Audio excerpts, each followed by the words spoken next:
We've got Meg Morrison with us this morning. Mrs. Morrison, how are you? How dare you guys call me so early? Mrs. Morrison, by the way, how did you convince him to drink Bacardi Limon when you're a Captain Morgan girl?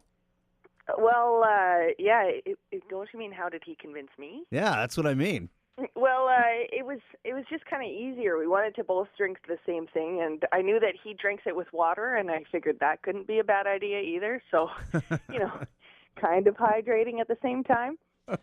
Meg, what were you guys setting out to accomplish, and do you feel you did that? Well, we just kind of wanted to show, obviously, how dangerous drinking and driving is. And I know that Mad Canada for years has been trying to lower the legal limit. Because for me, I wouldn't have driven when I was at .02, I think it was. But I don't think it all had completely hit me yet.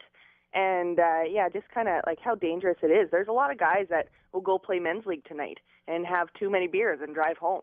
And how many's too many, do you think, Meg? Oh, definitely it's hard to say for everyone. I know, like, Gregor and I are obviously different sizes, but I would say even two. Meg Morrison with us from the Jason Gregor Show. Meg, at what point did it really start to hit you? You said after two it would probably be too much. At what point did it become difficult to keep it together? Well, I started getting the giggles after about 3, and my face was getting flushed, and I was just trying to hide it from Gregor. I couldn't even introduce traffic on one of them. Matt had to cut me off because I couldn't read the liner. I had too much of the giggles. And so now you say after 3, Meg, is that 3 highballs or is that 3 of each? That was 2 shots and 1 highball. We kept rotating, so we would go a shot every half hour and a highball in between. Meg Morrison with us. Meg, what was the response like emails and phone calls wise? Because I mean, it's kind of a touchy issue, and you have to be careful with how you did it. How was the response? Was it mixed, or was a lot of people? Was the support there?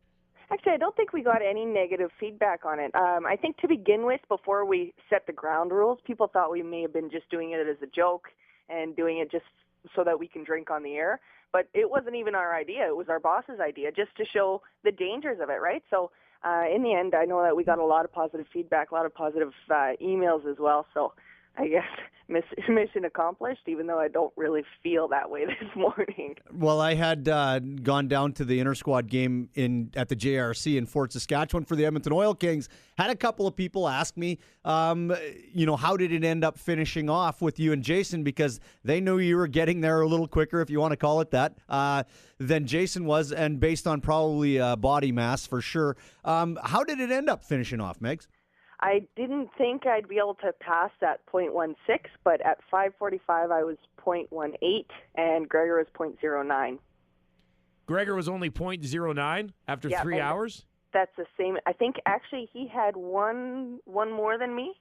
I had to tap out, and I should have tapped out earlier. So how was Gregor feeling then? Like, could you tell that Gregor did he look hammered drunk? Was he acting hammered drunk, or was he able to hold it together? I was really impressed with Gregor. It wasn't until the last 10 minutes of the show that he kept repeating himself. And I think he was just kind of thinking, when will it hit 6 o'clock?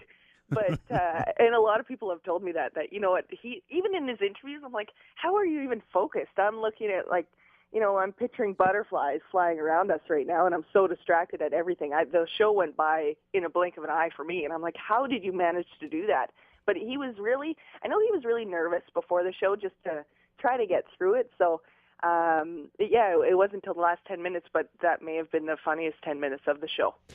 Meg, we really appreciate you coming on this morning. We're going to run kind of I don't know if you want to call them highlights, but kind of a progressional thing just after 8:20. So in about 10 minutes' time, we really appreciate you getting up and coming on this morning. Thanks, Megan. No problem. Thanks, guys. That is Meg Morrison from the Jason Gregor Show. Now to further discuss the issue, we got about 3-4 minutes time here. The man with the idea for this demonstration exhibition on the Jason Gregor Show is our brand director, Ross McLeod. She was luggage. Yeah? Yeah, you would have had to carry her out of here. I was following along on Twitter, and it seemed as though she was having a pretty good time. You know what was interesting, and Robin Brownlee and I talked about this briefly, that, and I don't know if you've ever been in this situation. I think it's rare for the three of us in this room, but, you go out with your buddies, and if you happen to be the sober one for some non-apparent reason, if you get roped into being the DD or whatever, watching the other guys get hammered is not that entertaining. So I was, popping in and out. Robin was co-hosting as usual with Jason. And so I would pop back in the studio every 15 minutes or so just to see how things were going. And you could quickly see in about 90 minutes how dramatically different they were. I mean, Meg was junk at the end of the show, but you could tell. I think she said she, 3 drinks, and you could tell she was starting to get flushed, had the giggles, the whole thing. Jason, by the end of the show, and I think she's wrong on the number. He was over 0.1 at the end of it. I thought it was 0.14. Yeah, I thought at the end. Yeah, and the thing about it was he was like one sip away from the "I love you, man." Oh, no way. Yeah. Oh, that's a horrible guy to be. Yeah. But think of that in such a short time, right? 2 hours, and that's one of the things. Well, 3 hours, I guess. The one of the things we talked about yesterday was you go out for your buddy with your buddies after work, for a couple of beers or something. 2 hours is nothing, and you're not even really noticing. So it was a pretty big eye opener for a lot of people yesterday, and some of the email and feedback that we got. That people not thinking that it would happen that quickly. Ross, how old are you? 43. 43. I lost my father. He was 43 years old. He was an alcoholic, and and watching all that, and I think guys that drink every day. And I think they get drunk quicker, if you want to call it that, or more quickly, based on the fact. It's always in their system, and it's right, and it's not something that I talk a lot about to people and stuff like that. But watching what goes on, and I was turned off a little bit by it yesterday when I heard about it going on, and it's not really great. But I think a lot of people need to understand that, and a lot of people, it's close to home for a lot of us, and.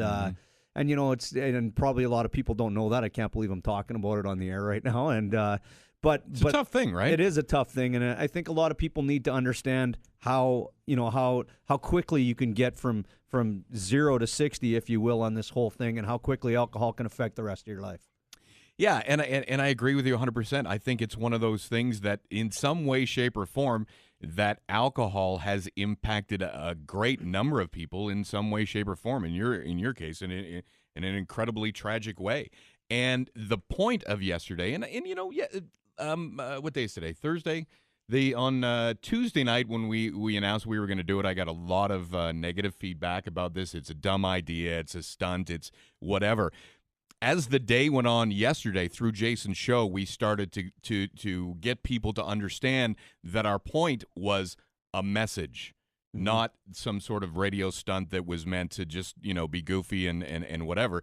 It was about how serious an issue this is. And we got emails from the people from MAD. They couldn't come on yesterday on short notice, but talking about the very results that we came to, that people can drink a few drinks and not realize the impact that it has on them so quickly. And like I say, both these guys were hammered at the end of the show yesterday, and 2-3 hours with your buddies after a pickup hockey game, playing slow pitch tonight, whatever, you don't even realize it, and then all of a sudden, boom, because the numbers went up quickly. When they started blowing into the breathalyzer, it went, slowly to rise, and then all of a sudden it was just, the numbers started skyrocketing very, very quickly. Oh, I imagine. And back in the 70s when you were drinking and driving, there wasn't a lot of talk about it, right? There wasn't mothers against drunk drivers, students against drunk drivers, those types of things. And there wasn't a ton of that. And I think we've all been there, done that, where we've made a mistake in our lives and those types of things. Let's be honest for a bit. A DUI